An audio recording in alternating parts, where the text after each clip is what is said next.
সকাল সকাল উঠে এইভাবে জানলা খুলতে না আমার ভীষণ ভালো লাগে, তাই রোজ সকালবেলা উঠেই আগে জানলাটা খুলি। এরপরেই শীতকালের একদম বিরক্তিকর কাজ, যেটা এই লেপ কাঁথা কম্বল গুছিয়ে বিছানা তোলা, সেটাই করছিলাম। আর আমাকে আবার দুখানা বিছানা তুলতে হয়, সেটা তো আরও বিরক্তকর। তারপরে আজকে এই ভান্ডারটা নিয়ে বসে গিয়েছিলাম মাটির, যেটা রং করব বলে ঠিক করেছি। আর মাটির জিনিস দেখলেই তো আমার খালি মনে হয় ফেব্রিক দিয়ে কিছু করি এর ওপর, কিন্তু আজকে একদমই রংটা শুকাচ্ছিল না, কেন জানি না। তারপর এটাকে শুকাতে দিয়েছিলাম, শুকিয়ে গেলে পরে ডিজাইন করবো এর ওপর।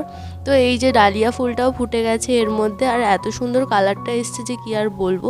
তারপরে বাবা বাজার থেকে চিকেন নিয়ে এসেছিলো এই ঠান্ডার মধ্যে। আজকে চিকেনের ঝোলও হতো আর চিলি চিকেনও হতো।